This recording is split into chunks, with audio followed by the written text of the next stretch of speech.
उत्तर प्रदेश के मुख्य सचिव मनोज कुमार सिंह और डीजीपी प्रशांत कुमार आज मेरठ पहुंचे हैं। कांवड़ यात्रा की एक हाई लेवल बैठक की है, जिसमें 4 राज्यों के प्रतिनिधि अफसर और करीब 6 मंडलों के अफसर जो उत्तर प्रदेश के हैं वो शामिल हुए और किस तरह की रणनीति और जो व्यवस्थाएं रहने वाली हैं उन पर डिस्कस हुआ है, विमर्श हुआ है। इसके साथ ही मेरठ के जो जनप्रतिनिधि हैं पक्ष के और विपक्ष के, उन सबसे मुलाकात की है।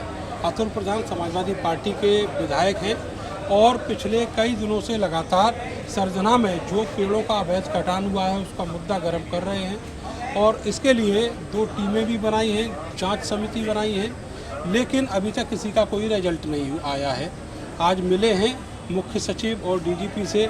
विधायक जी, ये बताइए कि मुलाकात जो मुद्दा चल रहा है जिसको लेकर आप आंदोलन कर रहे हैं, उस पर कोई डिस्कस हुआ? मैं सबसे पहले आपको धन्यवाद दूंगा कि सरकार की कान खोलने का आपने काम किया और कम से कम खुद व्यक्तिगत रूप से उस गंगा नहर की पटरी को देखा जहां पर भ्रष्टाचार की भेंट, वन माफिया और लकड़ी माफियाओं की भेंट और सरकारी अमले के गठजोड़ से जो हजारों हजार पेड़ कट दिए, वो लोगों को कम से कम वो चीज़ पता चली। ये हमारे जो चीफ सेक्रेटरी आए थे, अब तो सब विभाग ही खैर इनके अंडर हैं, लेकिन जब एसीएस थे वन विभाग पहले से ही इनके पास था।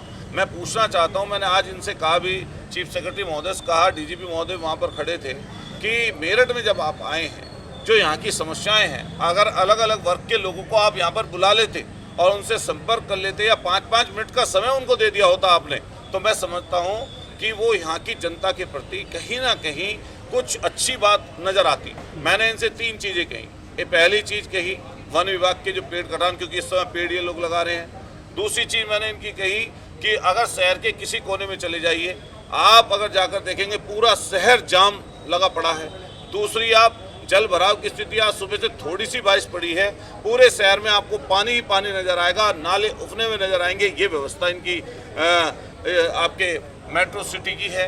तीसरे नंबर पर मैंने कहा कि चौथे नंबर पर कि सरकारी अस्पताल की दुर्दशा और मेडिकल कॉलेज की आपको दुर्दशा देखनी है, तो अभी जब आप इतनी दूर से चल के आए हो तो एक बार मेडिकल कॉलेज चले जाओ। मेडिकल कॉलेज की इमरजेंसी या किसी ओपीडी में जाकर देख लो, क्या दवाई उपलब्ध है, क्या वहाँ पर ठीक तरीके से इलाज हो पा रहा है। मैंने ये भी शिकायत रखी कि जिस तरह मेडिकल कॉलेज में रात के समय में डॉक्टर नदारत रहते हैं, दवाइयाँ मिलती नहीं हैं और बल्कि प्राइवेट अस्पताल लूट कर ले जाते हैं मरीज और वहाँ पर जाकर फिर अनाप शनाप उनसे पैसे की मांग करते हैं। यहाँ पर सीएमओ ऑफिस के बाहर भी एक धरना पिछले 5 दिनों से चल रहा है। एक महिला की मौत हो गई, एक अस्पताल के ऊपर एलिगेशन है जिसको बार बार लाइसेंस दिया जा रहा है नाम बदल के। ये सबका गठजोड़ है, नेक्सस है और अधिकतर इसमें भाजपा के नेता हैं। जमीनों के जितने काम कर रहे हैं, मैंने बोली नहीं वो बात क्योंकि मुझे कोई और विषय रखने थे, क्योंकि फिर मुद्दा डाइवर्ट हो जाता। लेकिन अगर जमीनों के जितने काम यहाँ पे चल रहे हैं उसमें 95% काम भाजपा के नेता कर रहे हैं। अगर यहाँ पर अस्पताल आप देखोगे, अस्पतालों के पीछे अगर कोई नजर आएगा सरकारी और प्राइवेट अस्पतालों की लोबी और दवाई लोबी में, तो यही भारतीय जनता पार्टी के नेता नजर आएंगे। और मेरा सीधा कहना यही है कि इसी तरह से ये लोग इसी गठजोड़ को, नेक्सस को चलाकर पूरी की पूरी चीजें ध्वस्त कर दे रहे हैं। मैंने तो 8 दिन तक भूख हड़ताल की इसी नेक्सस की, इनकी सरकारी अस्पताल, प्राइवेट अस्पताल, सब लोग मिलकर जिस तरह लोगों को लूट रहे हैं और खराब इलाज दे रहे हैं, खराब दवाइयाँ दे रहे हैं, ये एक ऐसा नेक्सस है कि इसको सरकार को इस पर ठोस कदम उठाने पड़ेंगे। अच्छा, ये बताइए कि अंदर जब आप मिल रहे थे सीएस और डीजीपी से, तो वहाँ बीजेपी के भी बहुत सारे नेता थे, क्या समस्याएं उन्होंने रखी? वो समस्या मुझे तो लगता नहीं, बस ये बीजेपी के जो नेता आए होंगे, कोई व्यक्तिगत बात इन्होंने रख दी हो तो रख दी हो। अरे आप तो सरकार में हो, मंत्री हो, विधायक हो, सांसद हो, एमएलसी हो, अरे भाई कम से कम थोड़ी शर्म करो। यहाँ तुम्हारे आए हैं तो इनसे कम से कम ऐसी कोई चीज़ मांग लेते, एक रिंग रोड की बात कर देते, अस्पताल में किसी सुविधा की बात कर देते।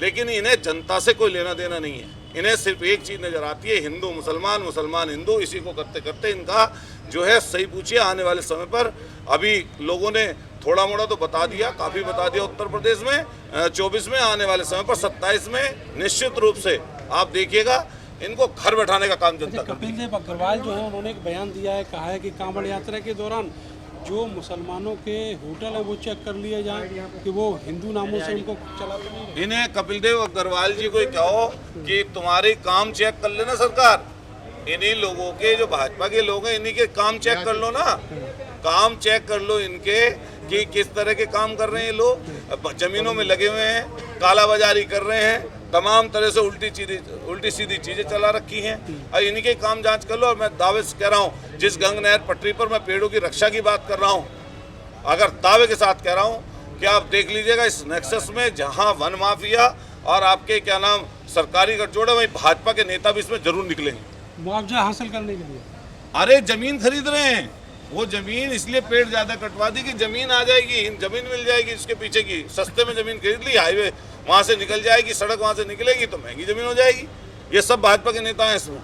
चलिए, बहुत बहुत शुक्रिया आपका। तो अतुल प्रधान जो समाजवादी पार्टी के विधायक हैं, अपनी बात यहाँ पर कहने आए थे, लेकिन जो रिक्वेस्ट उन्होंने रखी है अफसरों के सामने, उसको इम्प्लीमेंट करने की तरफ आज उनका ध्यान नहीं था। कांवड़ यात्रा की जो बैठक है वो यहाँ की गई, उसके बाद दोनों अधिकारी निकल रहे हैं कांवड़ मार्ग के निरीक्षण के लिए, और उसके बाद वो यहाँ से लखनऊ के लिए उड़ जाएंगे।